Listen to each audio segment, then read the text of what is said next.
বঙ্গবন্ধুকে ১৯৭৫ সনের ১৫ই আগস্ট হত্যা করা হয়, এটা সত্য। কিন্তু তাকে হত্যার প্রচেষ্টা যে পূর্বের থেকেই ছিল, সেই বিষয়গুলি অনেকটা চাপা পড়ে গেছে। সে কথাগুলি আজ নতুন করে মনে করিয়ে দিতে চাই। ১৯৬৮ সালে বঙ্গবন্ধুকে হত্যার চেষ্টা করা হয় জুডিশিয়াল প্রসেসের মাধ্যমে। তার বিরুদ্ধে রাষ্ট্রদ্রোহিতার অভিযোগে একটি মামলা করা হয়, যেটা আগরতলা ষড়যন্ত্র মামলা নামে পরিচিত। সেই মামলায় তাকে মৃত্যুদণ্ড দেওয়া হবে এমন প্রক্রিয়া ছিল পাকিস্তানিদের। কিন্তু বাংলাদেশের মানুষের গণবিস্ফোরণে, আন্দোলনে প্রচণ্ড ঢেউয়ে আগরতলা ষড়যন্ত্র মামলা সরে যায়। তারা কিছু করতে পারেননি, মামলাটাকে প্রত্যাহার করতে তারা বাধ্য হন। ১৯৬৯ সালের ২০ ডিসেম্বর বঙ্গবন্ধুর কাছে একটা খবর আসে যে পাকিস্তান থেকে আততায়ী পাঠানো হয়েছে তাকে হত্যা করার জন্য। বঙ্গবন্ধু সেই বিষয়টি ২৩ ডিসেম্বর পূর্ব পাকিস্তানে থাকা আমেরিকার কনসুলেটের দায়িত্বপ্রাপ্ত সিডনি সোবারকে জানান যে আমাকে হত্যা করার জন্য পশ্চিম পাকিস্তান থেকে আততায়ী পাঠানো হয়েছে। একই দিনে সিডনি সোবার ওয়াশিংটন ডিসিকে এই বিষয়টা অবহিত করেন। এর পরবর্তীতে ১৯৭০ সালের নির্বাচনে একাধিকবার বিভিন্ন স্থানে আততায়ীর মাধ্যমে বঙ্গবন্ধুকে হত্যার চেষ্টা করা হয়, কিন্তু মানুষের ভালোবাসা এবং বাঙালিদের প্রচণ্ডভাবে বঙ্গবন্ধুকে ঘিরে থাকার কারণে তাদের সেই প্রচেষ্টা সফল হয়নি। এরপর তাকে যখন গ্রেপ্তার করে পাকিস্তানে নিয়ে যাওয়া হয়, পাকিস্তানের একটা তথাকথিত ট্রায়াল করে তাকে মৃত্যুদণ্ডাদেশ দেওয়া হয় এবং মিয়ান আলী কারাগারে বঙ্গবন্ধুকে জানানো হয়, তোমার মৃত্যুদণ্ডাদেশ হয়েছে, এটাই কবর, এখানে তোমাকে সমাহিত করা হবে, তোমার কোনো চাওয়া আছে কিনা মৃত্যুর পূর্বে। বঙ্গবন্ধু জানান, হ্যাঁ আমার একটা চাওয়া আছে, সেই চাওয়াটা হচ্ছে মৃত্যুর পরে আমার লাশটি আমার প্রিয় জন্মভূমি বাংলাদেশে পাঠিয়ে দিও। বিস্মিত হয়ে যায় ওরা যে মৃত্যু হবে, তারপরও সে পরাভব মানছে না। এক পর্যায়ে বাংলাদেশ স্বাধীন হয়ে গেলে শ্রীমতী ইন্দিরা গান্ধী এবং রাশিয়ার ঊর্ধ্ব পর্যায়ের কর্মকর্তারা সারা দুনিয়া সফর করে জনমত গড়ে তুলেন, বিশ্ব জনমত। তখন আর পাকিস্তানিরা বঙ্গবন্ধুকে মৃত্যুদণ্ডাদেশ কার্যকর করতে পারেনি। বঙ্গবন্ধু বাংলাদেশে ফিরে আসলেন। ১৯৭২ সালের এপ্রিল মাসে মেজর ফারুক পূর্ব পাকিস্তানে থাকা আমেরিকান হাই কমিশনে গিয়ে বিভিন্ন রকম আলাপ আলোচনা করে আসেন। সেই আলাপ আলোচনার বিষয়বস্তু আজও জানা যায়নি। ১৯৭৩ সালের ১১ই জুলাই কর্নেল রশিদ একইভাবে মার্কিন দূতাবাসে যান। ১২ই জুলাই কর্নেল ফারুক এবং রশিদ অন্যরা সকলে একত্রিত হয়ে যান এবং তারা জানান যে বাংলাদেশের সেনাবাহিনীকে শক্তিশালী করার জন্য তারা আমেরিকার কাছ থেকে অস্ত্র কিনতে চান, সেজন্য আমেরিকার সহযোগিতা প্রয়োজন। মনে রাখবেন ১৯৭৩ সালের ১২ই জুলাই এবং ১৩ই জুলাই ফারুক এবং রশিদ আমেরিকান হাই কমিশনে গিয়ে, অর্থাৎ বাংলাদেশস্থ হাই কমিশনে গিয়ে তারা অস্ত্র কেনার নামে এইভাবে তদবির করেন। ১৯৭৪ সালের ১৩ই মে কর্নেল ফারুক এবং অন্যান্যরা হাই কমিশনে যান। সেখানে গিয়ে তারা জানান যে আমরা শেখ মুজিব সরকারকে উচ্ছেদ করতে চাই, তোমাদের সহযোগিতা চাই। আমেরিকান দূতাবাস কি সহযোগিতা দিয়েছে বা কি আলোচনা হয়েছে সেই তথ্য উপাত্ত না পাওয়া গেলেও আমেরিকার ডিক্লাসিফাইড ডকুমেন্ট, অর্থাৎ তাদের যে তারবার্তা প্রেরণ, সেই তারবার্তাকে যখন উন্মুক্ত করে দেওয়া হয়, তার ভিতর থেকে ১৯৭২, ১৯৭৩ এবং ৭৪ সালে এই যে সেনা কর্মকর্তারা আমেরিকান দূতাবাসে অস্ত্র কেনার নামে এবং শেখ মুজিবকে উচ্ছেদের নামে আমেরিকার সহযোগিতা চাইতে গিয়েছিলেন, সেই তথ্য উপাত্ত প্রকাশ্যে রূপ লাভ করে। ২০ মার্চ ১৯৭৫ কর্নেল ফারুক এবং অন্যরা জেনারেল জিয়ার সঙ্গে সাক্ষাৎ করেন। গ্রানাডা টেলিভিশন,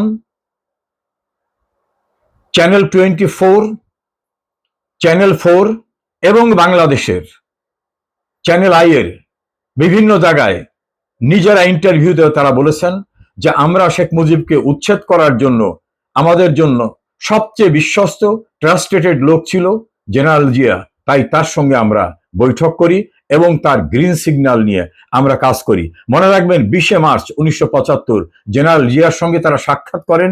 এটা আমার বক্তব্য না, কর্নেল ফারুক এবং রশিদের বিভিন্ন টেলিভিশন দেওয়া ইন্টারভিউতে তারা এটা বলছেন। লিফসুলজের সঙ্গে সাক্ষাৎকারেও কর্নেল রশিদ একই বিষয়গুলো বলেছেন যে জেনারেল জিয়া আমাদের ট্রাস্টেড ছিলেন এবং তার গ্রিন সিগন্যাল অর্থাৎ তার সম্মতি নিয়ে আমরা সেখানে যাই। 75 সনের 15 আগস্টের এক সপ্তাহ পূর্বে ঢাকায় একজন ব্যবসায়ীর বাসায় একটা বৈঠক হয়। সেই বৈঠকে কথিত আছে জেনারেল জিয়া অংশগ্রহণ করেন এবং মার্কিন দূতাবাসের একজন কর্মকর্তা সেখানে অংশগ্রহণ করেন এবং পরবর্তীতে আরো গুরুত্বপূর্ণ একজন ব্যক্তি সেখানে অংশগ্রহণ করেন, যিনি পরবর্তীতে অর্থমন্ত্রী হন সাইফুর রহমান। তাদের ভিতরে সলা পরামর্শ হয় কিভাবে কি প্রক্রিয়ায় কাজ করা হবে। এর ধারাবাহিকতায় কিন্তু পূর্বে এবং পরে কুমিল্লার বার্ডে, ঢাকায় বিভিন্ন জায়গায় বিভিন্ন বৈঠক হয় কিভাবে বঙ্গবন্ধুকে হত্যা করা হবে। এখানে আরো প্রধানযোগ্য যে বঙ্গবন্ধুর কিছু সহযোদ্ধা সহকর্মী তাদের কাছেও নানা রকম প্রস্তাব পাঠানো হয়েছিল যে শেখ মুজিবকে উচ্ছেদ করলে তোমরা দায়িত্ব নেবে কিনা। সবচেয়ে বিশ্বস্ত যারা তারা দায়িত্ব নেওয়ার কথা স্বীকার করেননি, কিন্তু খন্দকার মোস্তাক বলেছেন তোমরা সহযোগিতা করলে আমি তোমাদের সঙ্গে থাকব। এই বিষয়টির একটি অংশ ভারত থেকে জেনে আসার পরে সাবেক প্রতিমন্ত্রী অধ্যাপক আবু সাইদ তিনি প্রাক্তন স্বরাষ্ট্রমন্ত্রী ক্যাপ্টেন মনসুর আলীকে অবহিত করেন। ক্যাপ্টেন মনসুর আলী ভীষণভাবে ঘর্মাক্ত হয়ে যান এমন ঘটনা জেনে, কিন্তু আরো যারা জেনেছিলেন তারা অভিমানে হোক ভয়ে হোক এই কথাগুলি প্রকাশ্যে কোথাও নিয়ে আসেন নাই। এর পরবর্তীতে 1975 সালের 15 আগস্ট যখন বঙ্গবন্ধুকে নির্মমভাবে হত্যা করা হলো, হত্যা করার রাতে যারা হত্যা করেছে তারা তো বিভিন্ন প্রক্রিয়ার সঙ্গে সম্পৃক্ত ছিলেন। খুব ভোরবেলায় যখন জিয়াউর রহমান কাছে যান সেনা কর্মকর্তারা বেশ কয়েকজন, তারা গিয়ে দেখলেন জিয়াউর রহমান শেভ হচ্ছেন, এক পাশে শেভ হয়েছে আর এক পাশ হয়নি। তারা জিজ্ঞাসা করলে তারা বললেন খবর পেয়েছেন কিছু? জিয়াউর রহমান বললেন না, কিসের খবর? খবর তো president is killed, president is dead. এই ঘটনায় জিয়াউর রহমান আটকে ওঠা স্বাভাবিক যে কেন রাষ্ট্রপতিকে হত্যা করেছে, কারা হত্যা করেছে, কি হলো। তিনি বলেন সো হোয়াট, বাংলায় দাঁড়ায় কি হয়েছে, vice president is there, he will take over. মানে ভাবটা যেন রাষ্ট্রপতি মারা গেছে তাতে কি হয়েছে, ভাইস প্রেসিডেন্ট তো আছে। তিনি নির্লিপ্ত থাকলেন এবং অন্যান্য সেনা কর্মকর্তারা ঘুমিয়েছিলেন, জিয়াউর রহমান জেগেছিলেন। এখান থেকে সমস্ত তথ্যপত্র বেরিয়ে আসে। 8 এপ্রিল 1980 শেখ হাসিনা তার ছেলে মেয়েকে নিয়ে লন্ডনে যান। সেখানে যাওয়ার পরে তিনি কিউসি স্যার টমাস উইলিয়ামের আমন্ত্রণে তার সঙ্গে সাক্ষাৎ করেন 8 এপ্রিল 1980। মনে রাখতে হবে 8 এপ্রিল 1980। তিনি উইলিয়াম টমাসের সঙ্গে আলোচনা করেন এবং হত্যাকাণ্ডের বিষয়ে একটা তদন্ত কমিশন গঠন করার জন্য তাকে অনুরোধ করেন।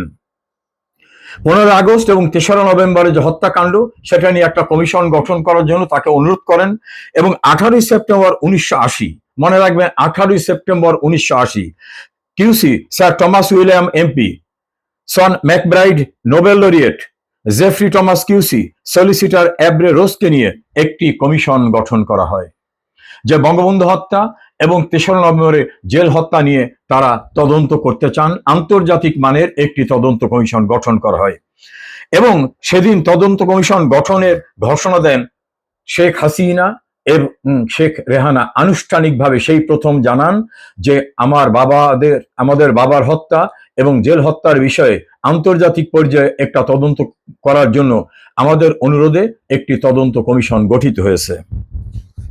1981 সালের জানুয়ারির প্রথম সপ্তাহে কমিশনের সদস্যরা বাংলাদেশ সফরের জন্য লন্ডনস্থ বাংলাদেশ হাই কমিশনে ভিসার জন্য আবেদন করেন। তাদেরকে আশ্বস্ত করা হয় ভিসা দেওয়া হবে।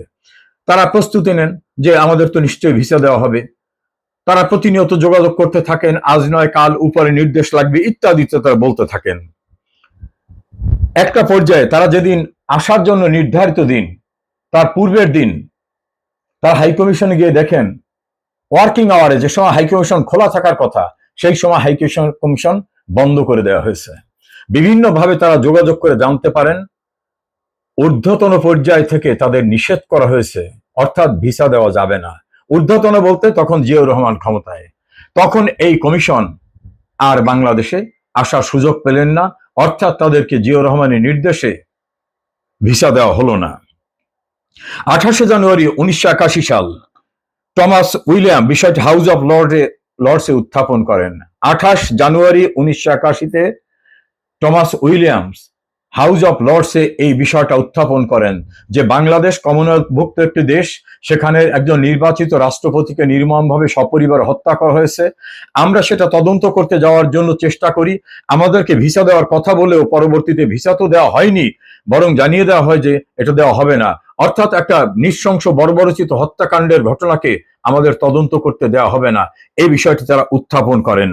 এটা নিয়ে 4 ফেব্রুয়ারি 1981 সালের 4 ফেব্রুয়ারি এটা নিয়ে হাউস অফ লর্ডসে আলোচনা হয় এবং প্রত্যেকেই এই হত্যাকাণ্ডের নিন্দা জানান এবং কেন এই হত্যাকাণ্ডের তদন্ত করতে বাধা দেওয়া হবে সে বিষয়ে তারা উদ্বেগ প্রকাশ করেন। 1982 সালের 22 মার্চ কমিশন হত্যাকাণ্ড সম্পর্কিত তাদের দেশে যেতে না পারলেও বিভিন্নভাবে তথ্যপত্র সংগ্রহ করার যে ম্যাটেরিয়াল ছিল সেই ম্যাটেরিয়ালের ভিত্তিতে প্রাথমিক প্রতিবেদন প্রকাশ করে। প্রতিবেদনে তারা জিয়া সরকারের আরোপিত বাধার কথা উল্লেখ করা হয় এবং যে পরিস্থিতি ও অনুমান করা যায় যে তারা বলেন যে উদ্ভূত পরিস্থিতি সার্কুমস্টেন্সিয়াল এভিডেন্স থেকে প্রতীয়মান হয় জিয়া এবং অন্যান্যরা এর সঙ্গে জড়িত, সে কারণেই তারা এই জাতীয় একটি হাই পাওয়ার তদন্ত কমিশনকে বাংলাদেশে যেতে দিতে চাচ্ছেন না এবং তারা তদন্তে বাধা সৃষ্টি করছেন। 1979 সালের 10 মে আনুষ্ঠানিকভাবে বঙ্গবন্ধু কন্যা শেখ হাসিনা এবং বঙ্গবন্ধুর কনিষ্ঠ কন্যা শেখ রেহানা বিচারের দাবি উত্থাপন করেন। এভাবেই বঙ্গবন্ধু হত্যাকাণ্ডের পরে প্রাথমিকভাবে বিদেশে এবং দেশে বঙ্গবন্ধু হত্যার বিচারের দাবি উত্থাপিত হয়। এর পরবর্তীতে বঙ্গবন্ধু কন্যা শেখ হাসিনা বাংলাদেশে প্রত্যাবর্তন করার পরে আনুষ্ঠানিকভাবে পোস্টার, লিফলেট সহ বিভিন্ন সভা সমাবেশে বঙ্গবন্ধুর খুনিদের বিচার দাবি করা হয়। 1996 সালে শেখ হাসিনা ক্ষমতায় আসার পরে তিনি খুনিদের বিচারের পথ বন্ধ করার যে ইনডেমনিটি অর্ডিন্যান্সকে আইনে পরিণত করছিলেন জিয়াউর রহমান সংবিধানের 5ম সংশোধনীর মাধ্যমে, সেই ইনডেমনিটি অর্ডিন্যান্সকে বৈধতা দেওয়ার যে সিদ্ধান্তটা সেটাকে বাতিল করেন পার্লামেন্টে। তখন এই সিদ্ধান্তের বিরুদ্ধে বঙ্গবন্ধুর আত্মস্বীকৃত খুনিরা সুপ্রিম কোর্টের হাইকোর্ট বিভাগে রিট আবেদন করেন। আবেদনকারী ছিলেন বঙ্গবন্ধুর আত্মস্বীকৃত খুনিরা আর তাদের লয়ার ছিলেন ব্যারিস্টার কোরবান আলী এবং অন্যান্যরা। কোরবান আলী জামাতের নেতা ছিলেন, এটা উল্লেখ করার প্রয়োজন আছে। হাইকোর্ট ডিভিশন রায় দিয়ে বললেন না, খুনের বিচার হবে না এমন কোন আইন পার্লামেন্টে করা হয়ে থাকলেও সেটা সঠিক হয়নি, অতএব ওই সিদ্ধান্ত বাতিল করে যে ডিসিশন নিয়েছে পার্লামেন্টে এটা বৈধ আছে। তার বিরুদ্ধে ওনারা যান অ্যাপিলেট ডিভিশনে, অর্থাৎ সুপ্রিম কোর্ট বলতে যেটাকে বুঝায়। সেখানে যাওয়ার পরে একই সিদ্ধান্ত বহাল থাকে। তার পরবর্তীতে আনুষ্ঠানিকভাবে তদন্ত শুরু হয় এবং তদন্তের পরবর্তীতে 24 জনের বিরুদ্ধে চার্জশিট দাখিল করা হয়। এর বিরুদ্ধে মধ্য থেকে একজন মারা যান, 2 জনাকে ডিস্ট্রিক্ট জাজ ট্রায়াল ছাড়াই অর্থাৎ সাক্ষ্য প্রমাণ ছাড়াই তাদেরকে মুক্ত করে দেন চার্জ হিয়ারিং স্টেজে। আর একজনাকে অর্থাৎ কর্নেল রশিদের স্ত্রী জোবায়দা রশিদকে হাইকোর্ট ডিভিশন সাক্ষ্য প্রমাণ নেওয়া ছাড়াই তাকে মুক্তি দিয়ে দেন। মামলার রায়ে 15 জনকে মৃত্যুদণ্ডাদেশ দেওয়া হয়। বিচারক কাজী গোলাম রসুল এই মৃত্যুদণ্ডাদেশ দেন। তখন প্রধান আইনজীবী ছিলেন সিরাজুল হক এবং আসামি পক্ষে দেশের জাদ্রেল আইনজীবীরা ছিলেন। হাইকোর্টে আসার পর বিভিন্ন কোর্ট এই মামলার শুনানিতে অপারগতা প্রকাশ করেন। একটা পর্যায়ে এই মামলার শুনানির সিদ্ধান্ত হয় বিচারপতি মোহাম্মদ রুহুল আমিন এবং বিচারপতি ABM খায়রুল হকের কোর্টে। সেখানে বিচারপতি রুহুল আমিন 5 জনাকে খালাস দিয়ে 10 জনের মৃত্যুদণ্ড বহাল করেন এবং বিচারপতি ABM খায়রুল হক 15 জনের মৃত্যুদণ্ড আদেশকে বহাল রাখেন। এই রায়টা বিভাজিত হয়ে যাওয়ার পরে প্রধান বিচারপতি 3য় বিচারকের কাছে মামলাটা শুনানির জন্য দেন। 3য় বিচারক মোহাম্মদ ফজলুল করিম, পরবর্তীতে যিনি চিফ জাস্টিস হয়েছিলেন, তিনি 13 জনের মৃত্যুদণ্ড বহাল রাখেন এবং 2 জনাকে খালাস দেন। এই 13 জনের মৃত্যুদণ্ডাদেশের বিরুদ্ধে সুপ্রিম কোর্টের আপিল বিভাগে যায় আসামি পক্ষরা, সেখানে এই রায় বহাল থাকে। ফলে যারা গ্রেপ্তার হয়েছিল তাদের ফাঁসির রায় কার্যকর হয়। এর পর্বে তারা রিভিউ পর্যন্ত করেন, রিভিউতে সেই রায় বহাল থাকে। ফলে যে কজন গ্রেপ্তার হওয়া ছিল তাদের ফাঁসির রায় কার্যকর হয়, আর যারা পলাতক আছেন তাদের ফাঁসির রায় তো আর কার্যকর করার মতো সুযোগ থাকে না। একজন মহিউদ্দিনকে আমেরিকা থেকে নিয়ে আসা হয়, বজলুল হুদাকে নিয়ে আসা হয় থাইল্যান্ড থেকে। এভাবে যারা গ্রেপ্তার হয়ে আসছিলেন তাদের ফাঁসির রায় কার্যকর হয়। আর বঙ্গবন্ধু হত্যার সঙ্গে ষড়যন্ত্রে কুশীলব, সুবিধাভোগী, খুনিদের প্রশ্রয়দাতা, খুনিদের পুনর্বাসনকারী, দলের ভিতরে ঘাপটি মেরে থাকা, বিভিন্ন বাহিনীর ভিতর থাকা, আমলাতন্ত্রের ভিতরে থাকা, এই সকল লোকদের বিরুদ্ধে আসলেই কোনো বিচার হয়নি। এ কারণে আমি প্রায় বলে থাকি বঙ্গবন্ধু হত্যার বিচার হয়েছে খণ্ডিত বিচার। পরবর্তীতে জনমত দাবি ওঠে যে একটা হাই পাওয়ার জুডিশিয়াল কমিশন গঠন করা হোক, যে যারা মারা গেছে তাদের স্বরূপ উন্মোচন করা হোক, যে মানুষগুলো খুনের সঙ্গে জড়িত ছিল কিন্তু মারা যাওয়ার কারণে তাদের বিচার করা সম্ভব হয়নি, যারা ষড়যন্ত্রে জড়িত ছিল, যারা সুবিধাভোগী, যারা খুনিদের প্রশ্রয় দিয়েছেন, খুনিদের পুনর্বাসন করেছেন, নানাভাবে যারা সম্পৃক্ত রয়েছে, তাদের স্বরূপ উন্মোচন করে একটা ডকুমেন্ট করা হোক, যাতে ইতিহাস থাকে যে একটি জাতির স্রষ্টাকে কারা কারা প্রত্যক্ষ পরোক্ষভাবে হত্যা করতে সপরিবারে ভূমিকা রেখেছিল। কিন্তু সেটাও সম্পন্ন হয়নি। তবুও সান্ত্বনা এতটুকু, বঙ্গবন্ধু কন্যা শেখ হাসিনা এবং শেখ রেহানা বেঁচে না থাকলে হয়তো বঙ্গবন্ধুর খুনের বিচার হতো না। বঙ্গবন্ধুর খুনিরা দাম্ভিকতা নিয়ে বলতো, আমরা খুন করেছি, আমাদের কেউ কিছু করতে পারবে না। মনে রাখতে হবে, জিয়াউর রহমানের শাসনামলে 1979 সালের 9 এপ্রিল বঙ্গবন্ধুর খুনিদের ইনডেমনিটি দেওয়ার অধ্যাদেশকে বৈধতা দেওয়া হয় পার্লামেন্টে, এবং তার আমলেই বঙ্গবন্ধুর খুনিদের বিভিন্ন রাষ্ট্রে দূতাবাসে চাকরি দেওয়া হয়, কাউকে কাউকে পদোন্নতি দেওয়া হয়। আর জেনারেল এরশাদ ক্ষমতা আসার পরে একই ধারা অব্যাহত থাকে। তার সময় বঙ্গবন্ধুর খুনিরা দুইটি রাজনৈতিক দল গঠন করে, একটি ফ্রিডম পার্টি কর্নেল ফারুক এবং রশিদের, অন্যটি শাহরিয়ার রশিদ এবং অন্যদের, সেটার নাম ছিল প্রগতিশীল গণতান্ত্রিক শক্তি, সংক্ষেপে প্রগস। বঙ্গবন্ধু হত্যাকাণ্ডের বেনিফিশিয়ারি ছিলেন অনেকেই। বঙ্গবন্ধু হত্যাকাণ্ডের বেনিফিশিয়ারি হতে গিয়ে আওয়ামী লীগের ভিতরে থাকাও একটি মহল খন্দকার মোস্তাকের সঙ্গে সাড়া দিয়েছিলেন। আওয়ামী লীগের দ্বারা নিয়োগপ্রাপ্ত সেনাপ্রধান এবং নৌপ্রধান, বিমান বাহিনী প্রধানরাও সেদিন বিট্রাই করেছিলেন। সেদিন যারা দায়িত্ব পালনে ব্যর্থ ছিলেন তাদেরও বিচার হয়নি। এটাই ইতিহাস। এই ইতিহাস ভুলে যাবার না। আবার হয়তো একদিন এই ইতিহাসের মুখোমুখি দাঁড়ানো হবে। যারা ঘটনায় প্রত্যক্ষ পরোক্ষভাবে জড়িত ছিল, একদিন বিচারের মুখোমুখি তাদের হতেই হবে ইনশাআল্লাহ।